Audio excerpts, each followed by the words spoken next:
शहरातील पाणीपुरवठा सुधारण्यासाठी महाराष्ट्र सुवर्ण जयंती नगरोत्थान योजनेअंतर्गत शिंगणापूर योजनेवरील 3 नवीन पंपसेटचे लोकार्पण आणि 2 पंपसेटचे भूमिपूजन खासदार छत्रपती शाहू महाराज यांच्या हस्ते, आमदार राजेश क्षीरसागर, पालकमंत्री प्रकाश आंबेडकर आणि आमदार अमल महाडिक यांच्या उपस्थितीत पार पडले। आमदार राजेश क्षीरसागर यांनी सांगितले की शिंगणापूर व नागदेववाडी येथील वॉटर पंपिंग स्टेशनवरील कामे पूर्ण झाली असून त्यामुळे शहराचा पाणी पुरवठा अधिक नियमित होणार आहे। जुन्या पंपसेटऐवजी 450 HP क्षमतेचे 3 नवीन पंपसेट बसवले आहेत। तसेच 710 HP आणि 200 HP क्षमतेचे 2 नवीन पंप बसवण्याचे भूमिपूजन देखील करण्यात आले।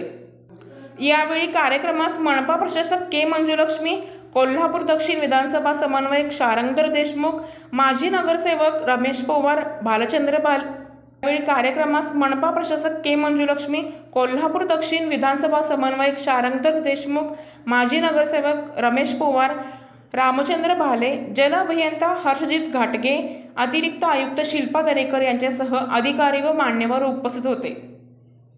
ब्लॉकेजेस, एंजियोग्राफी, एंजियोप्लास्टी, पूर्वी ब्लड प्रेशर, मधुमेह, बायपास झालेले अथवा सांगितलेले, तसेच दम लागणे, छातीत दुखणे, पायावर सूज अशी लक्षणे असणाऱ्या रुग्णांवर खात्रीशीर उपचार करणारे, सोबतच मेडिकल इन्शुरन्सचा लाभ देणारे NABH नामांकन प्राप्त कोल्हापुरातील पहिले आयुर्वेदिक हॉस्पिटल डॉक्टर विजय बांगर यांचे माधवबाग, ताराबाई पार्क, कोल्हापूर। संपर्क 80 55 84 67 77।